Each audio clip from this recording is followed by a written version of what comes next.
Hey there, I'm estate planning attorney Paul Rabelais, and here's 6 mistakes people make when they have their revocable living trust-based estate plan, where they're attempting to leave their estate the right way to their loved ones while enabling their survivors to avoid the court and attorney-involved probate process.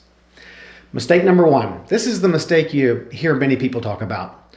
While you likely own non-probate assets like IRAs and life insurance that avoid probate by your naming beneficiaries, you need to transfer your probate assets like real estate stock accounts and business interests to your trust during your lifetime, because only assets that are already titled in your trust when you die avoid probate.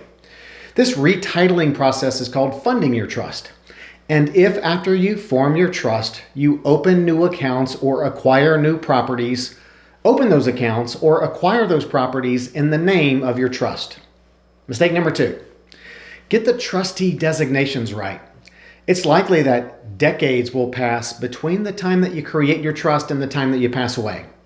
Lots can change during that time. Make sure you make the right decisions regarding first trustees, alternate trustees. Will you use co-trustees? What happens if there's a vacancy in the office of trustee? Can the beneficiaries perhaps unanimously remove a trustee? Is the trustee entitled to compensation? Does your trust enable your trustee to make deathbed tax savings transfers or handle digital assets? Can your child who is a trustee self-deal and purchase assets from the trust like your home, so long as it's for fair value? Mistake number 3, over-relying on TOD and POD designations. Transfer on death and payable on death are generally a good thing. But because financial institutions are sometimes reluctant to rely on powers of attorney, it's likely easier for your successor trustee to handle accounts in real estate when you become incapacitated if you go ahead now and move those accounts and assets into your trust. And TOD and POD designation forms are very rigid when it comes to what happens if a beneficiary predeceases you. Many of these designation forms require that the accounts be payable to the surviving beneficiaries that are listed on the form if a TOD beneficiary predeceases the account owner. Most account owners want, if a child predeceases, for the child's share to go to the child's children.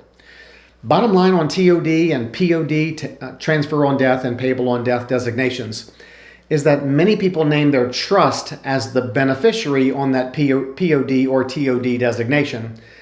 This allows all the account assets to be transferred to your trust after you pass away outside of probate for distribution by your successor trustee to your trust beneficiaries. Mistake number 4. Too many people make false assumptions about living trusts.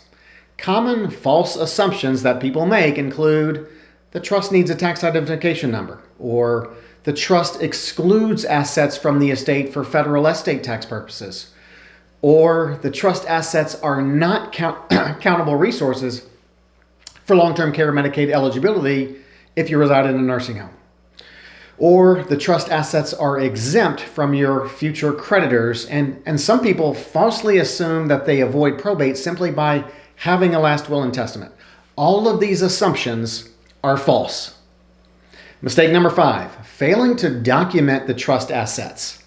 If you don't maintain a thorough record of all the accounts and assets titled in your trust, you're likely to send your successor trustee on a wild goose chase when you die, making the trust settlement complex and lengthy. Our national estate planning law firm, America's Estate Planning Lawyers, for example, gives each of its clients a secure online vault location where all asset information, all relevant estate documents, and other information your successor trustee may need, it's right at their fingertips. And number 6, acting too quickly after the trust settlor dies. The fact that the trust assets can be distributed so quickly after the settlor dies can be a real blessing, but occasionally it's also a curse. The trustee is responsible for paying the settlor's bills, taxes, and debts, and if the trustee quickly distributes funds to trust beneficiaries upon the settlor's death, the trustee could be in a position of going back to the beneficiaries and asking them to return a portion of their inheritance to cover expenses that were not taken care of prior to the trust distributions. Have a great day.